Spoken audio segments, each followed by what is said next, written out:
سیدی اسلم ما فی الوجود سر اللہ فی کل موجود نقطۃ دائرۃ الوجود صاحب لواء الحمد والمقام المحمود الفاتح لمن غلب المعلن الحق بالحق بالقاسم محمد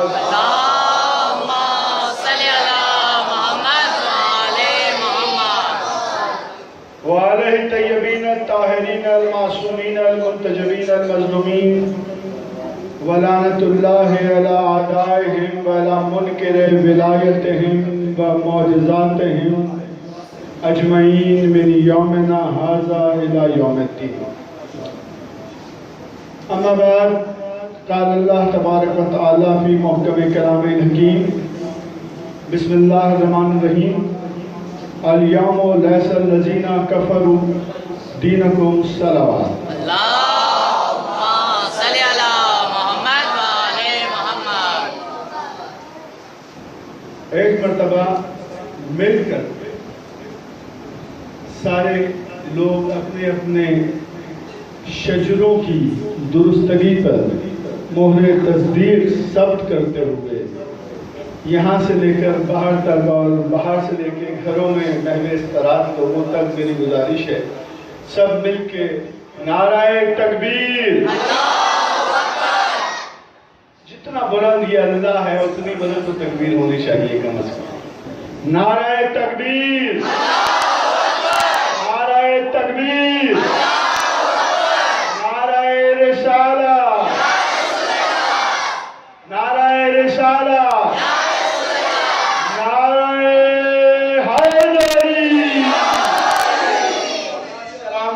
یاری مدد کہنے والا اتنی بلند درود بھیج دیجیے بنا محمد والے محمد.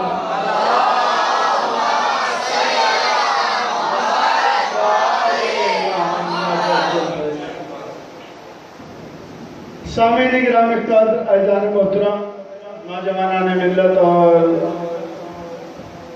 ہمارے بزرگ سرپرست احباب حضرات حیدر شاہ صاحب شاہ جی یہاں بیٹھے ہوئے ہیں اور ہماری اس محفل کے روح رواں اجمل صاحب کمال ہیں. مولا انہیں سلامت رکھے اور ندیم سرور بھائی سب لوگوں کو مولا شاد و آباد رکھے. سب سے پہلے آپ کو افضل ترین عید کی مبارکباد پیش کرتا ہوں.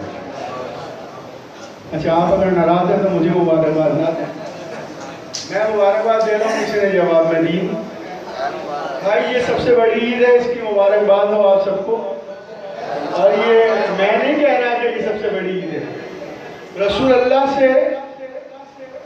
اللہ کے کسی سچے صحابی نے پوچھا تھا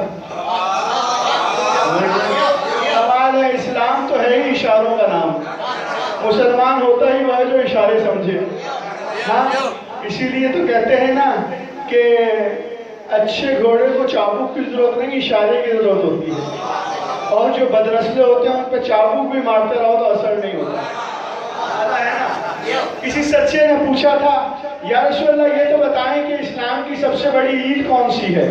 تو رسول اللہ نے ارشاد فرمایا تھا کہ اسلام کی سب سے بڑی عید اقرار ولایت علی ابن ابی طالب کی عید ہے. اور یہ اسلام کی جو سب سے بڑی عید غدیر ہم منا رہے ہیں، یہ اسلام کی سب سے بڑی عید ہے. اور یہ شرف ہے شیعوں صرف ہمارا اور تمہارا بھی کہ جو اسلام کی سب سے بڑی عید ہے وہ صرف ہم ہی مناتے ہیں اور کوئی نہیں مناتا.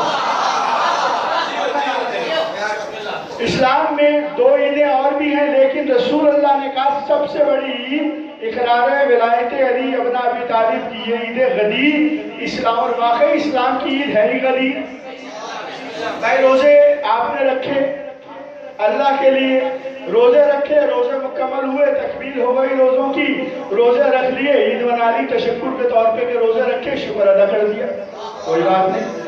آپ نے روزے رکھے، شکرانے کے طور پہ عید منائی. مجھے اپنے ایمان سے بتاؤ وہ جو شکرانے کے طور پہ آپ نے عید منائی اللہ نے کہا کہ میں تمہارے روزوں سے راضی ہو گیا؟ اللہ نے کہا کہ میں نے تمہارے روزے قبول کیے، تمام حجت ہو گیا، تکمیل دین ہو گیا؟ نہیں. دوسری عید قربہ ابھی آپ نے منائی. عید قربہ کس یاد میں منائی جاتی ہے عید قربان. جناب ابراہیم نے اپنے بچے اسماعیل کے گلے پر چھری رکھی, چھری چلا دی, چھری چل گئی, اسماعیل بچ گئے, دمبا آ گیا, دمبا ذبح ہو گیا. اس یاد میں عید بقر منائی جاتی ہے, بڑی عید منائی جاتی ہے. بڑی عید منائی جاتی ہے کس لیے؟ چھوٹی عید منائی ہم نے روزوں کے شکر کے لیے. بڑی عید منائی کہ اللہ نے ہمیں نسل ابراہیمی کو قائم رکھا, درود باقی رہا. اور بڑی عید اس لیے بھی منائی جاتی ہے کہ ہم سب نے حج کیا, حج کے شکرانے کے طور پہ عید منائی. لیکن اپنے ایمان سے بتاؤ کہ جتنے حاجی آ رہے ہیں حج کر کے, کسی کے کان میں اللہ نے آ کے کہا ہو کہ حاجی میں تجھ سے راضی ہو گیا؟ کسی سے کہا ہو؟ حیدر بھائی کسی حاجی سے پوچھو بھائی آپ جاتے ہو حج پہ, لبیک اللہم لبیک لبیک اللہم لبیک, اے اللہ ہم آ رہے ہیں, اللہ نے کبھی کہا ویلکم؟ اللہ نے تو نہیں کہا کہ تم آؤ, تم خود ہی کہہ رہے ہو اللہم لبیک کہتے ہوئے جا رہا. آج تک اللہ نے نہیں کہا کسی حاجی سے حج سے واپسی کے موقع پر کہ حج تم نے کر لیا, عید منا رہا, میں اللہ تمہارے حج سے راضی ہو گیا, تمہاری نمازوں سے راضی ہو گیا, تمہاری صحیح کرنے سے راضی ہو گیا, تمہارے چکر لگانے سے راضی ہو گیا, تمہارے سر مڑوانے سے راضی ہو گیا, تمہارے بکرے کٹوانے سے راضی ہو گیا. کہیں نہیں ملتا کہ اللہ نے کسی حاجی کو کہا ہو سب سے افضل ہے حج. حج کے موقع سے حاجی آئے, اللہ نے نہیں کہا میں راضی ہو گیا, اللہ نہیں کہہ رہا میں راضی ہو رہا ہوں. اللہ نے حاجی کے لیے نہیں کہا کہ میں نے اتمام حجت کیا, میں نے اتمام نعمت کیا, میں دین سے حاجی تیرے راضی ہو گیا. لیکن یہاں حج سے واپسی کے موقع پر غدیر کے مقام پر جہاں سے 6 راہ راستہ نکلتا ہے, 6 راستوں کا راستہ نکلتا ہے, ان 6 راہ پر رسول اللہ پہنچے. جبرائیل نازل ہوئے, نازل ہو کر کہا یا رسول اللہ پہنچا دیجئے.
کہیں اس کی زلفوں کی قسم کھاتا ہے، کہیں مرجل بحرین آنکھوں کی قسم کھاتا ہے، کہیں واللیل زلفوں کی قسمیں کھاتا ہے، کہیں والشمس چہرے کی قسم کھاتا ہے، کہیں صراط مستقیم قدموں کی قسمیں کھا رہا ہے۔ آج تو کسی ناز و انداز محبوبانہ سے کام نہیں لے رہا، بلکہ آج تو محمد کو عہدے سے پکار رہا ہے کہ تو میرا رسول ہے۔ بس آج کوئی ناز نہیں، تو رسول ہے، میں اللہ ہوں، میں اللہ ہونے کے ناطے سے اس عہدے رسالت کو پابند کر رہا ہوں کہ میرے رسول وہ پہنچا دے جو ہم سوالات انبیاء پر لازم کر چکے ہیں۔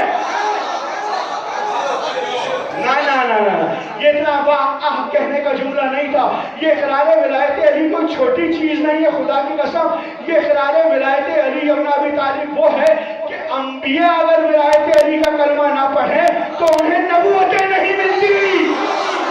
تو مولوی تیری کون سی عبادت قبول ہو جائے گی انکار ولایت کے بعد؟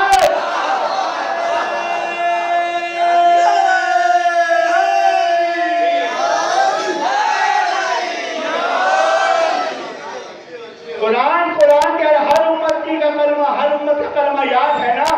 دہرا دوں ذرا سا، صبر کرا دوں۔ ہر امت رسول کا کلمہ کیا تھا؟ لا الہ الا اللہ آدم علم اللہ، لا الہ الا اللہ نوح کی امت کا نوح نجی اللہ، لا الہ الا اللہ ابراہیم خلیل اللہ، ابراہیم کی امت کا کلمہ، موسیٰ کی امت کا کلمہ لا الہ الا اللہ موسیٰ کلیم اللہ، عیسیٰ کی امت کا کلمہ لا الہ الا اللہ عیسیٰ روح اللہ، یوسف کی امت کا کلمہ لا الہ الا اللہ یوسف جمال اللہ۔ لیکن خدا کی قسم پورے قرآن اور احادیث کے دعووں سے کہہ رہا ہوں کہ سوالات انبیاء کا کلمہ لا الہ الا اللہ محمد رسول اللہ علی ولی اللہ تھا۔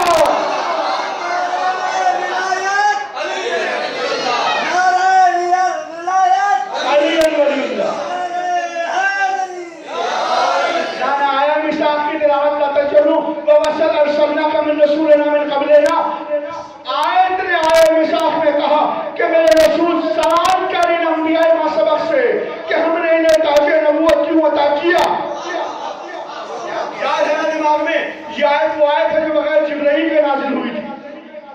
جب جبرائیل نہیں تھے کسی نے پوچھا تھا مولا یہ آیت کہاں آئی؟ مکے میں بھی نہیں آئی، مدینے میں بھی نہیں آئی، مشرق میں بھی نہیں آئی، مغرب میں بھی نہیں آئی، بحر میں بھی نہیں آئی، بر میں بھی نہیں آئی، غار میں بھی نہیں آئی، دسترخوان میں بھی نہیں آئی، میدان میں بھی نہیں آئی، سوتے میں بھی نہیں آئی، جاگتے میں بھی نہیں آئی۔ آئی تو یہ آیت کب آئی کہ میرے نبی سوال کر انبیاء ما سبق سے، کیونکہ جب یہ نبی مبعوث رسالت ہوا اس وقت تو نہ آدم ہے، نہ نوح ہے، نہ شیش ہے، نہ انوش ہے، تو رسول نے یہ سوال کب کیا؟ تو علی ابن ابی طالب نے کہا کہ یہ آیت بے شک نہ مکے میں آئی، نہ مدینے میں آئی، نہ مشرق میں آئی، نہ مغرب میں آئی، نہ ویش پر آئی، نہ طیور میں آئی، نہ سمندر پہ آئی، نہ بحر میں آئی، نہ بر میں آئی۔ بے شک یہ آیت معراج کی شب ساتویں آسمان پر اس وقت نازل ہوئی تھی جب میرے نبی سوالات انبیاء سے مصافحہ کر رہا تھا، سوالات انبیاء سے مصافحہ کر رہا تھا۔ اس وقت یہ آیت آئی جب لوگوں کو پتہ چلا نا کہ یہ آیت رسول اللہ کے پاس معراج کی شب آئی تھی کہ میرے رسول سوال کر ان سوالات انبیاء سے کہ ہم نے انہیں تاج نبوت کیوں عطا کیا، تو سب نے علی کے ہاتھ چومے، ہاتھ چوم کر کہا یا علی آپ کے بچے جی آپ نے ہمیں بچا لیا، نہیں تو ہمیں پتہ ہی نہیں چلتا کہ یہ آیت ہے بھی یا نہیں، کیونکہ ہم تو یہاں پہ آنے کے بعد مانتے ہیں اور یہاں پہ آنے کے بھی 40 سال کے بعد مانتے ہیں۔ یہ ان کی علمی غربت ہے نا؟ شان رسالت پوچھنی ہے تو اس سے پوچھو نا کہ جس کے لیے رسول یہ کہہ رہا ہے اول ما خلق اللہ نوری انا والی من نور واحد، اللہ نے سب سے پہلے میرا نور خلق کیا، علی اور میں ایک ہی نور سے ہے۔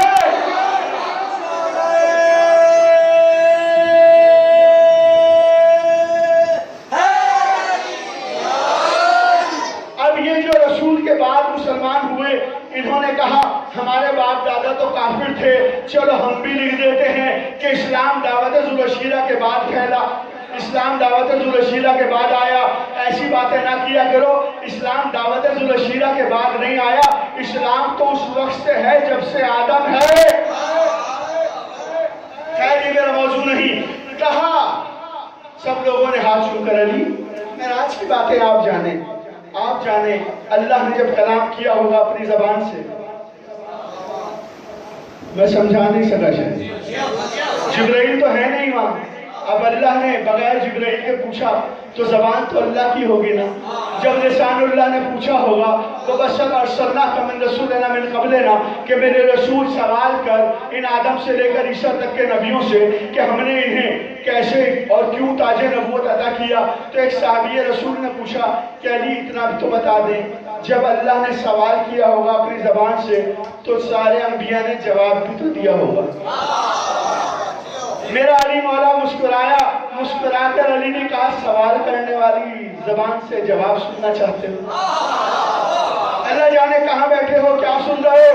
علی نے کہا سوال کرنے والی زبان سے جواب سننا چاہتے ہو؟ کہا یا علی بالکل، کہا سنو، جب سوالات انبیاء سے رسول اللہ نے سوال کیا تھا نا وَوَصَلَ وَصَلَّكَ مِن رَسُولِنَا مِن قَبْلِنَا کہ میرے حبیب سوال کرو کہ ہم نے انبیاء کا سبب کو تاج نبوت کیوں عطا کیا، تو آدم علیہ السلام سے لے کر عیسیٰ علیہ السلام تک سوالات انبیاء نے بیک زبان ہو کر دست ادب جوڑ کر کہا تھا انی نبوت کا وہ ولایت علی ابن ابی طالب، ہمیں رسالت تیری رسالت اور علی کی ولایت کے اقرار میں ملی ہے۔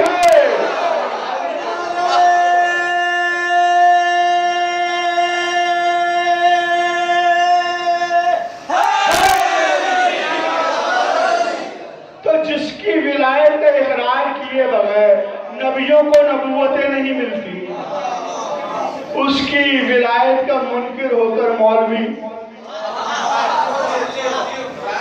تجھے کون سی جنت میں حور مل جائے گی؟ بڑے عجیب عجیب لوگ ہیں، مولانا سے کہا مولانا نیک عمل کرتے ہو، کہا ہاں، کہا کیوں، کہا حور ملے گی۔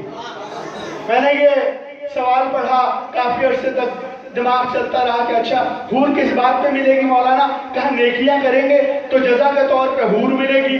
ابھی فضل الرحمان کا آج کل بڑا تذکرہ ہو رہا ہے، صدر بننے کے خواب دیکھ رہا ہے، پاکستان کا آئین ہے، کچھ بھی ہو سکتا ہے، صدارتی انتخابات میں فضل الرحمان ملعون کا نام بھی آ گیا۔ میں نے سوچا، رات کو سوچ رہا تھا کہ اچھا، میں سوچتے سوچتے سو گیا کہ اچھا یہ نیک عمل کریں گے تو انہیں حور ملے گی، لیکن حور نے کون سا گناہ کیا ہوگا جس کے نتیجے میں فضل الرحمان ملے گا؟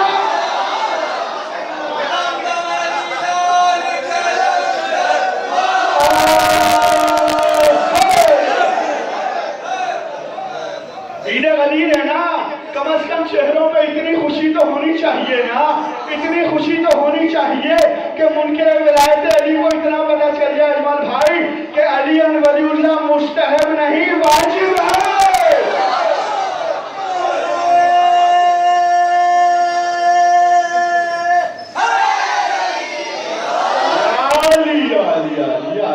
مولا سلامت رکھے۔ اور یہ عید خدا کی قسم سوائے علی والوں کے کوئی منا ہی نہیں سکتا، کوئی منا ہی نہیں سکتا، جتنی بھی کوشش کر لے کوئی یہ عید کم از کم نہیں منا سکتا، کیونکہ خدا کی قسم یہ عید غدیر واحد عید ہے جو حد فاصل ہے ابلیسیت اور ایمان کے درمیان کی جملہ میرا نہیں ہے، رسول اللہ کی حدیث ہے کہ یوم غدیر میں اقرار ولایت علی آدم کی طرح تھا، جس نے آدم کو سجدہ کر لیا وہ فرشتوں سے افضل ہو گیا، جو آدم کا منکر ہوا وہ ابلیس ہو گیا۔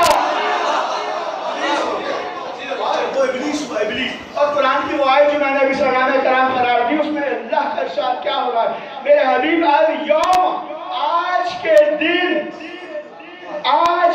دیٹ پرٹیکولر ڈے، یوم غدیر، آج کے دن کافر اس دین سے مایوس ہو گئے۔ اليوم لیس الذین کفروا دینکم، آج کے دن کافر اس دین سے مایوس ہو گئے۔ میں دستے ادب جوڑ کر تمام علماء سے، تمام مفسرین قرآن سے سوال اتنا پوچھنا چاہتا ہوں کہ غدیر کے موقع پر کافر کتنے تھے؟ آئے تھے بھائی، آج کے دن سب عید غدیر والی آیتیں پڑھ رہے ہیں، لیکن میں چھانٹ کے آپ نکال کے لایا ہوں، کافر کون تھے؟ ابھی تو حج کر کے آ رہے ہیں اور آپ کے یہاں کہا جاتا ہے کہ اگر اگر کوئی گناہگار بھی حج کرے تو ایسا ہو جاتا ہے جیسے ماں کے شکم سے نکلا ہوا معصوم بچہ. تو سب معصوم بچے تھے, اللہ کہہ رہے کافر تھے. نہیں کافر. آپ کہہ رہے ہو حدیث رسول ہے کہ حج کرنے کے بعد معصوم بچے کی طرح پاک ہو جاتے ہیں. اللہ کہہ رہا ہے کہ آج کے دن میرے حبیب کافر تیرے دین سے مایوس ہو گئے. کافر مایوس ہو گئے. اللہ یوں کہتا ہے کہ حاجی دین سے مایوس ہو گئے, نہیں. اللہ نے کہا کافر مایوس ہوئے, کافر مایوس ہوئے. حاجی مایوس نہیں ہوئے, کافر مایوس ہوئے. اشارہ کرتا ہوا سمجھوں گا, سمجھنا آپ کا کام ہے, اشارہ کرتا ہوا میں گزروں گا. امام موسی کاظم, امام صادق علیہ السلام کے پاس ایک شخص کھڑا تھا کہ مولا خروج کیوں نہیں کرتے, حج کا موقع ہے, دیکھیں کتنے سارے حاجی ہیں, کتنے آپ کے چاہنے والے ہیں, کتنے اللہ کے چاہنے والے ہیں, سب آپ ہی کے تو مومن ہیں. کہا ان میں سب مومن نہیں ہیں, سب میرے چاہنے والے نہیں ہیں, کہا سب طواف کر رہے ہیں. مولا نے ہاتھ پھیرا, کہا دیکھ. اب اس نے جب غور سے دیکھا, گھبرا کے کہتے ہیں مولا میری نگاہیں پلٹا دو. کہا کیا دیکھا؟ کہا مولا ان میں اکثریت خنزیر ہے.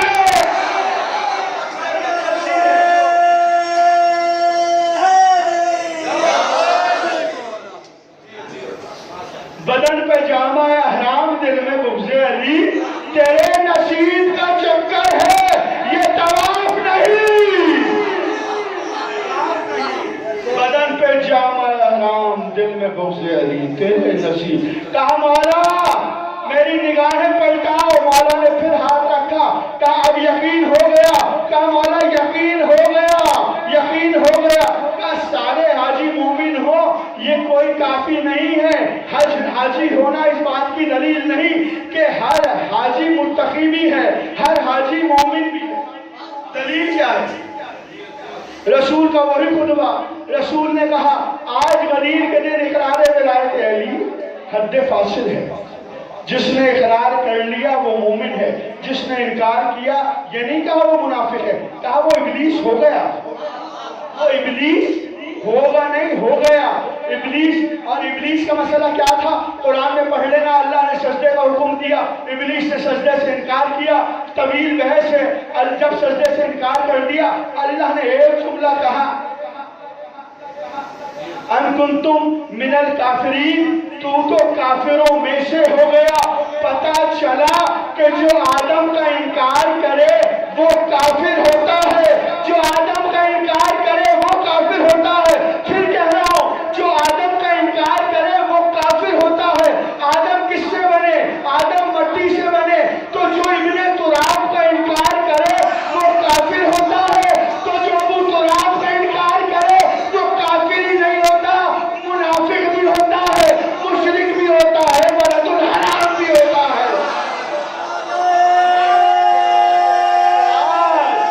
کافر مایوس ہو گئے.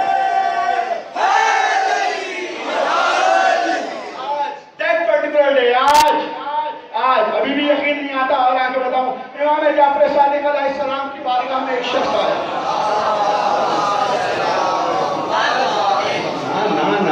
نا درود ایسے نہیں بھیجنی چاہیے.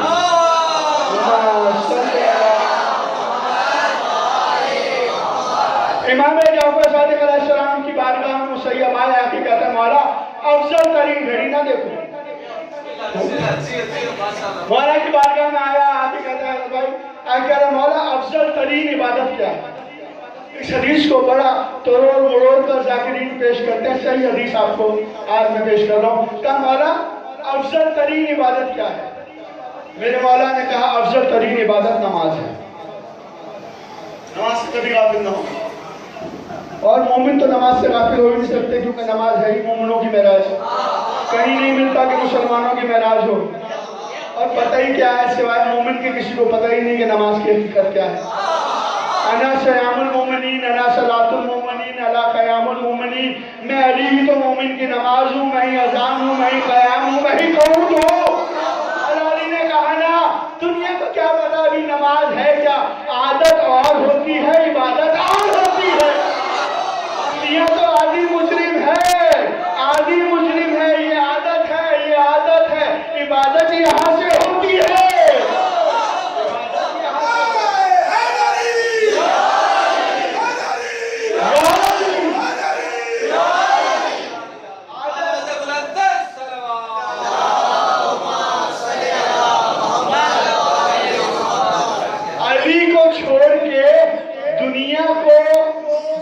عبادت ملی نا وہ عادت بن گئی، عبادت نہ بن سکی، عادت بن گئی، عبادت نہ بن سکی، کیونکہ عبادت وہ ہوتی ہے کہ خضوع و خشوع کے ساتھ ہو۔ خضوع و خشوع وہاں ہوتا ہے جہاں پتہ ہو کہ کس کے راستے پہ چلنے کی تمنا کی جا رہی ہے، ہر نماز میں پتہ ہے نہیں کیے جا رہے ہو، یہ عادت ہے، عبادت نہیں ہے۔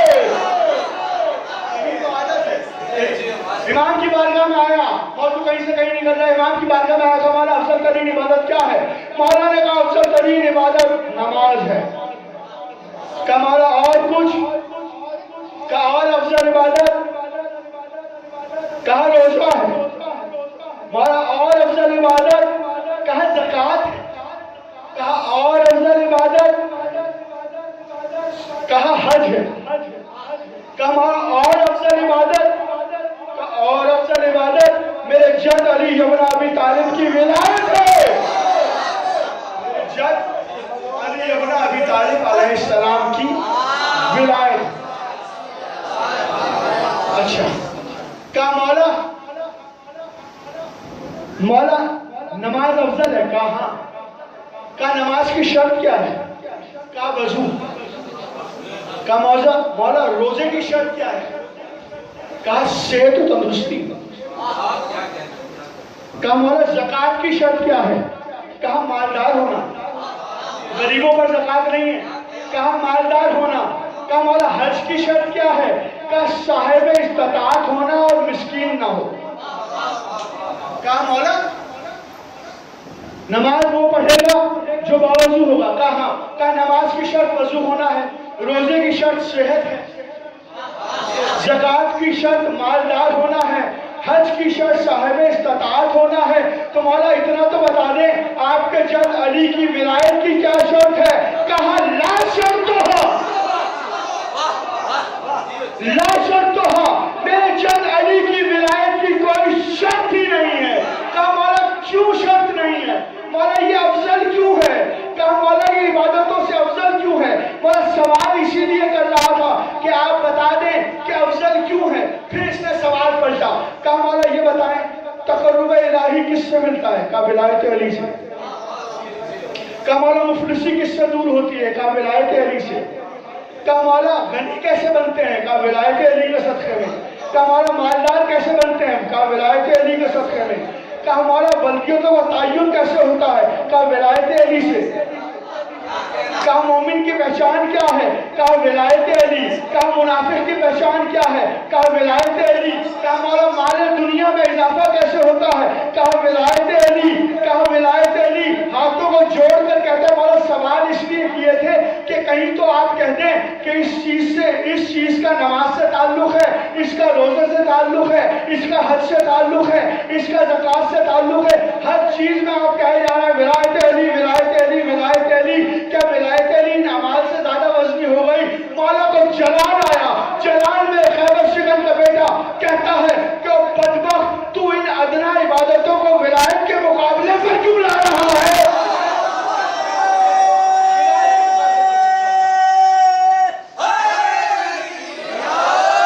تو ان عبادتوں کو ولایت کے مقابلے پر کیوں لا رہا ہے؟ سن، ولایت علی ابن ابی طالب وہ ہے کہ جس کی کوئی شرط نہیں، لا شرطہا و انا بشروطہا و شرطہا حلالیون۔ کا سن، ولایت علی کی کوئی شرط نہیں ہے، ہاں ایک شرط ہے کہ ولد الحلال ہونا چاہیے،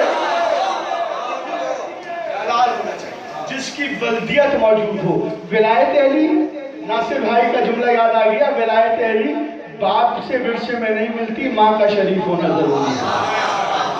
ولایت علی شجرہ خبیثہ میں نہیں بڑھتی، شجرہ طیبہ کے ثمر کا نام، شجرہ طیبہ کے ثمر کا نام۔ بس عزیزان محترم، کسی بزرگ عالم دین کا ایک جملہ یاد آ رہا ہے کہ ولایت علی دولت سے نہیں ملتی، حیثیت سے ملتی۔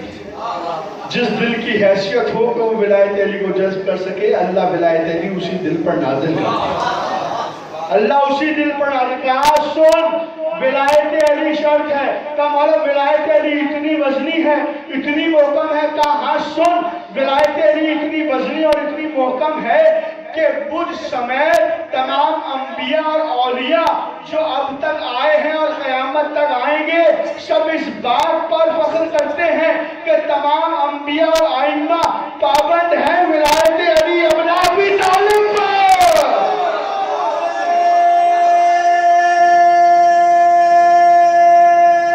جیو سلامت رہو، دونوں ہاتھ برقرار کیا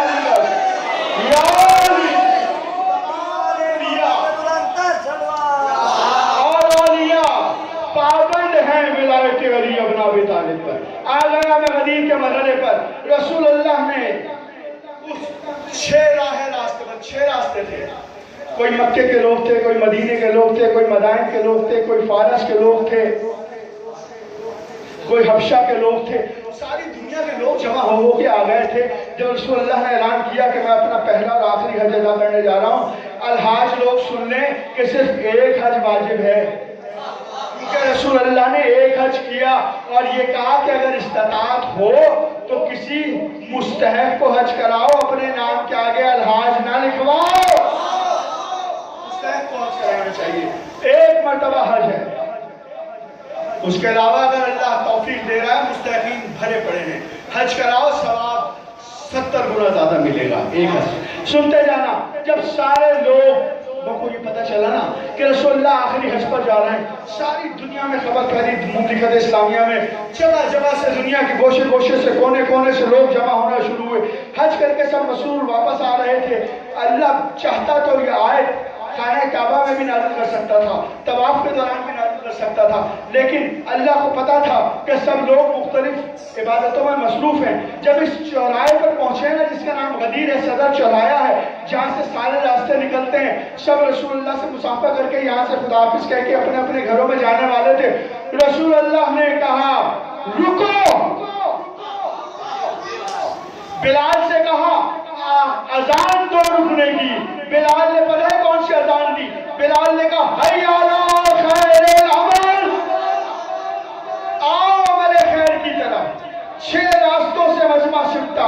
تاریخ مرفدہ کے جملے ہیں کہ 1,26,000 حاجی کم پیش تھے، سب جمع ہوئے، پالان شکر کا ممبر بنایا گیا۔ رسول اللہ پالان شکر کے ممبر پر بلند ہوئے، رسول اللہ پالان شکر کے ممبر پر بلند ہوئے اور رسول اللہ نے طویل خطبہ دینا شروع کیا ہے۔